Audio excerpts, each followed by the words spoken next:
Welcome to the questions and responses for wrist and hand injuries. Question 1 from Shrinking Jen. I have ulnar impaction syndrome, but I also have chronic regional pain syndrome.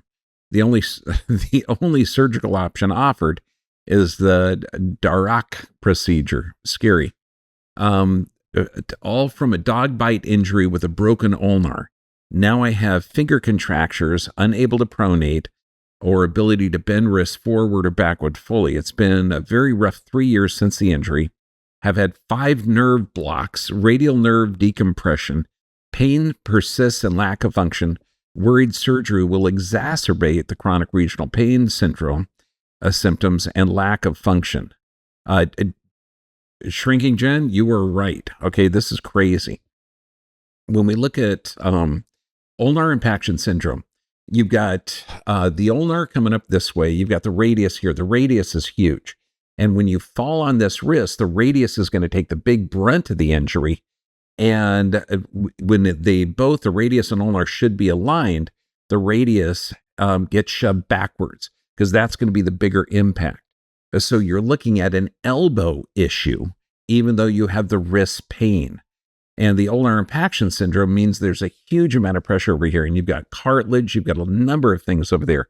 But also we have to look at the muscle balance of the forearm. You've got muscles that flex the hand, muscles that open the hand.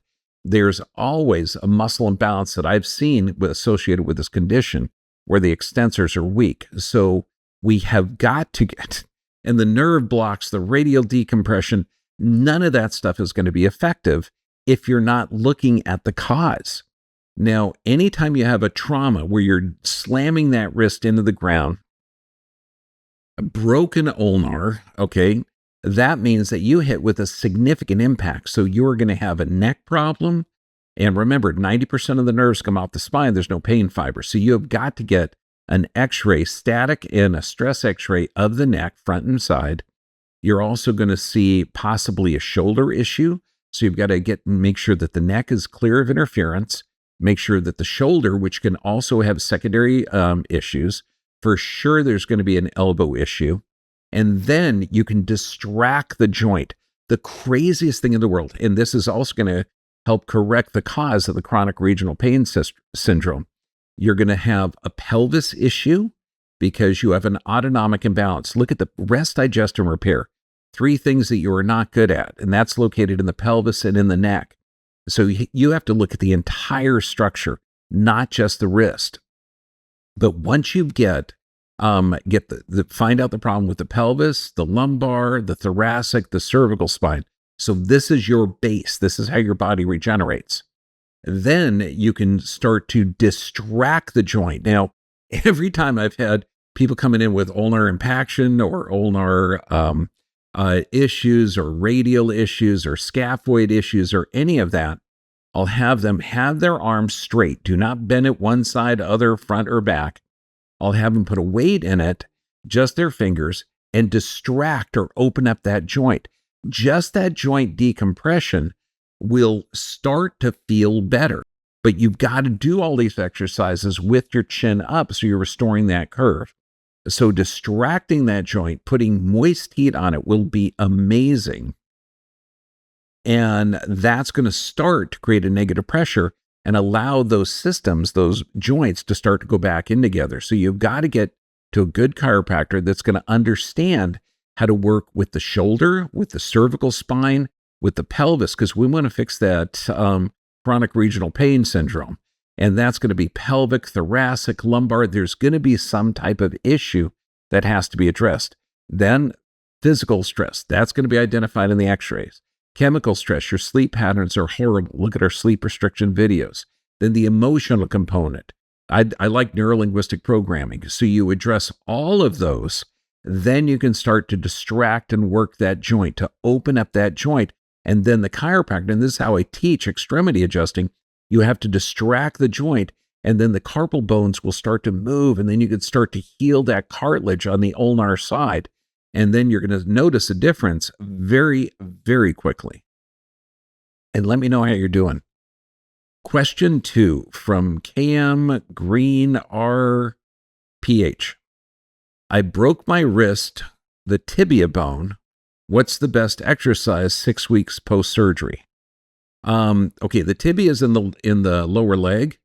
The in the wrist, I'm trying to decipher what it could be. The most common fractured bone in the wrist is the scaphoid. It's also called the carpal navicular, and that's over here underneath the thumb. You could have also, that's the most common. You could have fractured the radius, which more than likely it could be because that's the most common in an impact injury.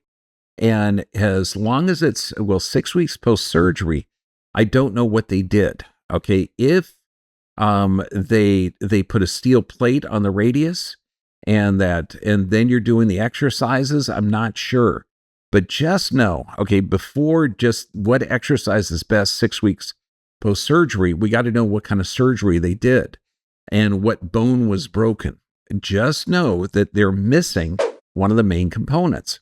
If you literally hit with enough force to break, and I'm guessing it's the radial, it could be the ulnar, but it's more likely the distal radius.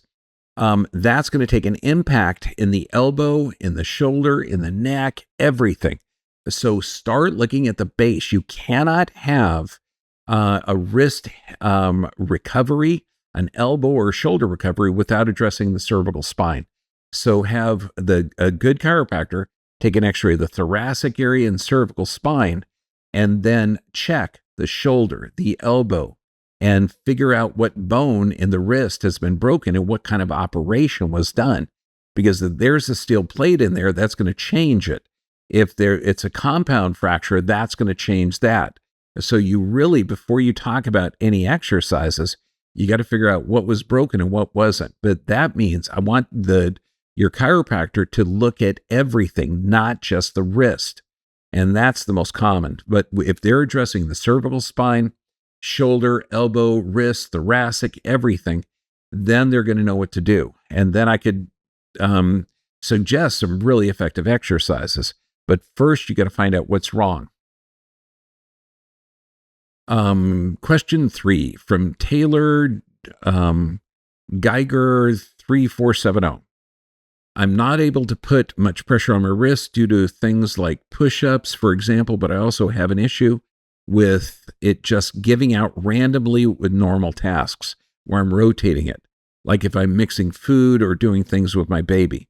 My mom and aunts deal with something similar that seems to be random weakness, pain, and pressure. Any idea what can cause that? Absolutely. Okay, so you've got sensors in each joint. They're called joint mechanoreceptors. And they tell the brain what position the body is in.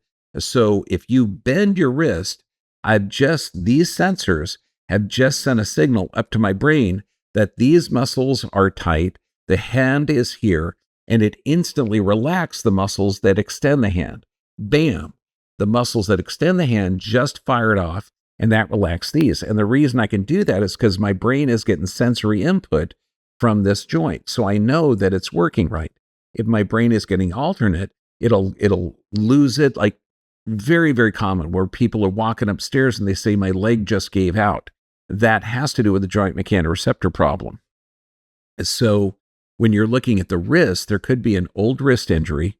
There could be a muscle imbalance, which is super, super common because you got muscles that flex the wrist and muscles that extend or open up the wrist. That should be a 5-to-4 ratio. Where the flexors are almost the same strength. There's for sure going to be a cervical problem because if you compromise the nerves in the neck, that's going to lead to problems with the shoulder, elbow, and wrist. So correct the neck, make sure you're looking at that, and get your mom and aunts, because this is not hereditary, but traumas are. so make sure you get the whole family checked in their thoracic, cervical, spine, and have them check all the extremities. And then you can start to work the muscle imbalance. But I want you to find the problem first. I don't want to just say, hey, look, get a number 32 rubber band and start these extension exercises. Because if you're doing that and you have a compromised nerve supply to it, that's just mean. It's like doing exercises with a tourniquet. You don't want to do that. But find the problem. Look at the neck, thoracic area, and then look at the shoulder joint, the elbow joint, and then you can start to adjust and correct the risk and the muscle imbalances. Now, question 4 from Tina Stevens, 7129. My wrist and hand are stiff, pins, needles, and pain. That's a good clue. X-ray came back as fine, and ultrasound came back as fine. They're looking to the wrong place. I'm thinking it's coming from the cervical spine. You are right on. I wake up in the morning with my wrist and hands are all semi-numb and hurt so much, and then they continue to hurt all day. Tanya, you are absolutely right on. It is for sure coming from the cervical spine. Why do we know it? Electrical burning, sharp shooting, tingling, those are all nerve compression pains. So you are absolutely right. It is coming from the cervical spine, but also there could be a secondary component of the rib cage area. There could be a problem with the shoulder, with the elbow. For sure, there's going to be a muscle imbalance of the forearm. So get to a good chiropractor that understands this. And the reason I'm giggling is because I've seen so many people, I got this numbness and tingling going all the way down here. And it really hurts in my hand. And people looking at the hand instead of why the hand is giving that when you have obvious neurologic symptoms. I mean, it's just mind-blowing. But get to a corrective chiropractor. They're going to fix the problem, or a good chiropractor, and you're going to see that curve come back and you'll be 100%. Let me know how you're doing, though. Question 5 from Spandel 100. Dr. Bergman, what's the best way to place the hands when doing push-ups? This always causes me wrist issues and discomfort. Thank you. Okay, I'm with you on that. Okay, there's a couple of things that I like doing. When I do my push-ups, this goes back from old martial art days where I do it with a fist and do it on my knuckles. Okay, so that's nice because it keeps the wrist straight, it's strong, and it works really well. They also have these bars that you can hold that you can do push-ups on as well. Those are okay, but I just like strengthening my knuckles. Also, look at using that number 32 rubber band to restore the muscle balance of the forearm, and that will help stabilize the wrist fantastically well because you've got muscles that close the hand, muscles that open the hand. So you want to have a good muscle imbalance. So doing that rubber band exercise before and after. Also look at your cervical spine to make sure you got good nerve supply.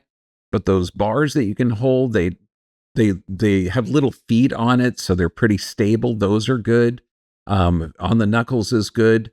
And if you have a good muscle balance, beautiful, that'll work. But that's going to be ideal. I think you'll notice the difference. Now, if your question wasn't answered here, you have to go to the Dr. B VIP. If your question was answered, God bless you. Stay healthy, my friends. God bless you all.